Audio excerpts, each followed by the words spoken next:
here to discuss American Majority CEO Ned Ryun. Ned, so walk us through this revelation here. Why is this important? So what was being exported in 2012 and 2014, yellow cake uranium. That's what's used to build weapons. We were assured, Republicans were assured, nothing will be exported because the NRC assured us. Uranium One and arms, which is controlled by Rosatom, they don't have export license.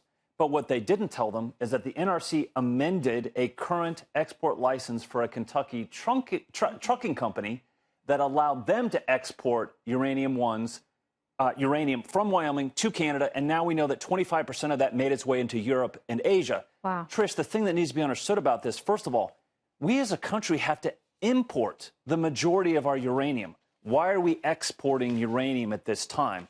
The second thing that needs to be understood is Rosatom, the Russian State Atomic Energy Corporation. If that's not a red flag for anybody that's trying to approve a deal, I don't know what is. As we are exporting yellow cake uranium, they are helping Iran build up its nuclear program and training its nuclear scientists.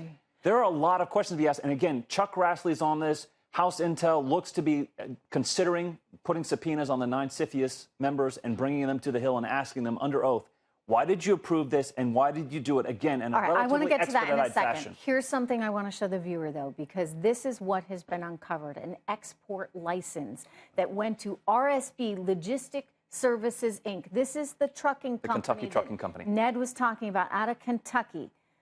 And it said this licensee is authorized to export a cumulative total of 12 million kilograms natural uranium in the form of uranium ore concentrate.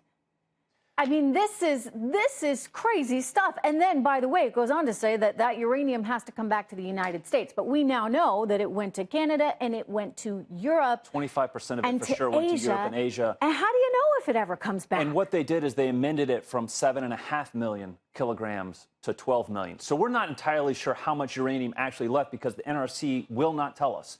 They will only admit that there were exports made between 2012 and 2014. Right. So let's get to CFIUS and why the heck this deal went through. Because CFIUS, by the way, is made up of lots of important people like 9 voting Hillary members, Clinton, right. Secretary of State, Eric Holder, who was overseeing the FBI and should have known, Ned, that there was an investigation into Vladimir Putin. Well, this whole deal's taking place, too, and the FBI was aware of a bribery case that was taking place around the Uranium One deal. CFIUS board members voting members were aware of this at the time that they approved the deal. And I want to go back and say this and stress this for your listeners. There were merger deals. There were no merger deals approved in this quick a time by Obama's Justice Department Antitrust Division. This was quick. People wanted it to happen. And Trish, why would they want this to happen? These are the questions that have to be asked under oath. And the thing that I really want to go back is we're hearing about the Trump-Russia collusion fairy tale from 2016.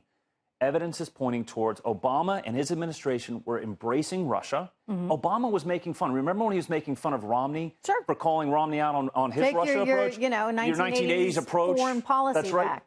So they were making fun, they were embracing, and now they are saying there's collusion between Trump, when in fact, the real collusion, the real embracing of Russia was the Obama administration, Hillary Clinton, the Clinton Foundation. And on top of that, if you want to talk collusion, I know you've talked about the Fusion GPS dossier.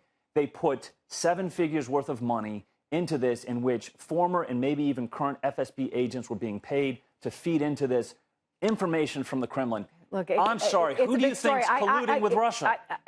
I agree with you. Get those CFIUS people in front of Congress and let them answer these questions because it's a big deal. The American public is owed that. Ned Ryun, thank you so much. Thanks, Trish.